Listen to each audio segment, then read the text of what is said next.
Shop cá xanh như thế nào nè, trong cái gì nè, sẽ nhận trâu đi chả rồi chả nè, shop cá xanh kiếm bán nó, nó giàu, thì ông một trú đó nè, nhiều xe lọ nó tụi nó nè, nhiều xe lọ thông nè, đâu kia nó nè, đâu kia lọ nó rồi, ôi yo. Đâu kia nó mất chẳng tiết tiêu đi nè cho palu rồi bụng nó đi rồi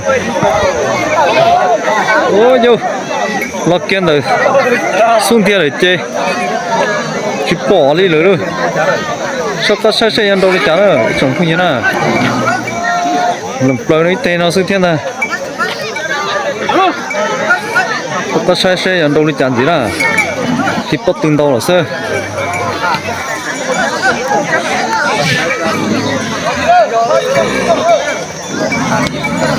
Shop cá sai đâu, ôi yo, con trả half phá lì rồi, con trả nó lì rồi, cho palu rồi, phụ nó lì rồi, chính xác, có chém mà cho đua, cho ít tiền gà kia tiền từng lại nữa, chính xác, lì, cho đua, có chém mà cho đua đó.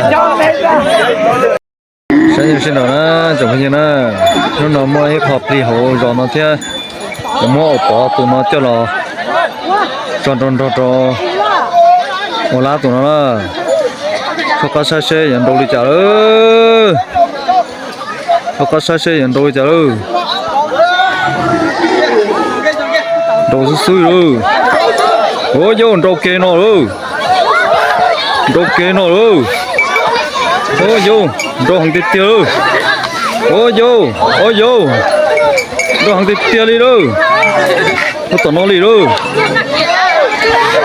Ôi vô, đồ hàng tiết tiêu. Xe xa tí này lọ đâu. Ôi vô, bún đá nó đi đâu. Bún tỏ đi đâu. Ôi vô, bún đá uống đi đâu. Ôi vô, bún đá uống đi đâu. Bún đá đi đâu. Bún đá uống rồi mà chém mà sai rồi đó. Ý kia sẽ chả bún đá đi ô, bún đá uống đi ô. Cái những cái đó kia này trong cái này nó nói nhờ mua cái khó bị thị phi nhớ cho họ cho sẵn nhôm thế. Tụi nó giờ trong cái lâu nhau hay thao tụi nó. Để cha tôi chọn đồn đó nhân năng gia tụi nhu cho pha bảo nó nè. Mà nhân năng gia tụi nó. Nó chọn rau kia ta xin nó người ta. Ý trồng phong như cái ti phong như nữa. Cho cá là say. Cho kia rau kia ta xin nó người ta. Rau kia lên nó người ta. Ôi yo chuyện trai bắt chém mà cho đó nè trồng phong như chúa cha không chém mà cho đó tụi nó tụi dân kia là